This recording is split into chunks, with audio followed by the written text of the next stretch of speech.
بسم اللہ الرحمن الرحیم۔ خلیفہ ثانی امیر المومنین حضرت عمر فاروق رضی اللہ تعالی عنہ ایک دفعہ مال تقسیم کرنے لگے۔ جب مال تقسیم کرنا شروع کیا تو ابتدا سیدنا امام حسن و امام حسین سے کی۔ حضرت عبداللہ بن عمر جو کہ امیر المومنین حضرت عمر فاروق کے بیٹے تھے، انہوں نے کہا کہ پہلے مجھے مال عطا کیا جائے، کیونکہ میں امیر المومنین کا بیٹا ہوں، اس لیے میرا زیادہ حق ہے۔ حضرت عمر نے جب اپنے بیٹے کی بات سنی تو فرمانے لگے کہ پہلے تو تم ان کے باپ جیسا باپ لے کر آؤ اور ان کے جد امجد جیسا اپنا جد امجد لے کر آؤ، اور پھر مطالبہ کرنا کہ مجھے ان سے پہلے مال دیا جائے۔ حضرت امام حسن و امام حسین نے اپنے گھر جا کر سارا واقعہ حضرت علی المرتضیٰ کی خدمت میں گوش گزار کیا۔ مولا علی نے فرمایا، آپ امیر المومنین حضرت عمر کے پاس جاؤ اور انہیں خوشخبری سناؤ کہ میں نے حضور نبی کریم صلی اللہ علیہ وآلہ وسلم سے سنا ہے، اور حضور کو جبرائیل نے یہ خبر دی کہ عمر جنتیوں کے سورج ہیں۔ جب امام حسن و امام حسین نے حضرت عمر کو حضرت علی کا فرمان سنایا تو حضرت عمر نے فرمایا کہ آپ اپنے والد بزرگوار سے کہیں کہ وہ یہ تحریر لکھ دیں۔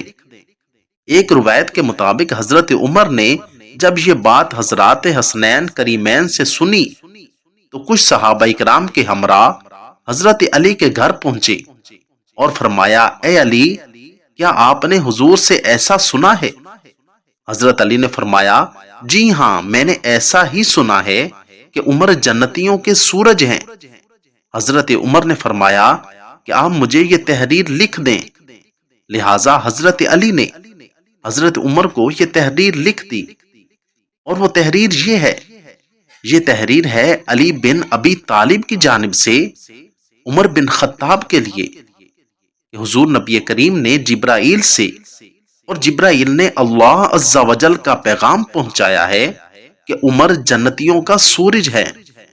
حضرت عمر فاروق نے وہ تحریر اپنے پاس محفوظ کر لی، اور جب حضرت عمر کو زخمی کیا گیا تو آپ نے اپنی اولاد کو وصیت کی کہ تم فلاں تحریر لاؤ، اور جب وہ تحریر لے کر آئے تو حضرت عمر نے فرمایا کہ اسے میرے ساتھ میرے کفن میں رکھ دینا۔ لہٰذا آپ کے فرمان کے مطابق تدفین کے وقت ایسا ہی کیا گیا کہ اس تحریر کو حضرت عمر کے کفن میں رکھ دیا گیا۔ یہ ہے صحابہ کرام کہ وہ آپس کے تعلقات جو حقیقت پر مبنی ہیں، لیکن کچھ شر انگیز دین دشمن عناصر لوگوں کو زہر اور نفرت بھرے جام پلاتے ہیں، حالانکہ ایسا بالکل بھی نہیں ہے۔ اللہ کا پاک کلام میں ارشاد ہے کہ صحابہ کرام کفار کے لیے سخت ہیں اور آپس میں شیر و شکر ہیں۔ اللہ تعالی ہمیں دین دشمن عناصر سے محفوظ فرمائے، صحابہ و اہل بیت کے ساتھ سچے دل سے محبت عطا فرمائے، اور ان کے عین نقش قدم پر چلنے کی توفیق عطا فرمائے۔ آمین ثم آمین۔ اگر آپ کو میری یہ ویڈیو اچھی لگی ہو تو ویڈیو کو لائک، چینل کو سبسکرائب اور ساتھ دیے گئے بیل آئیکن کے بٹن کو ضرور دبا دیں تاکہ ہماری آنے والی ہر ویڈیو آسانی کے ساتھ سب سے پہلے آپ تک پہنچ سکے۔ شکریہ، والسلام۔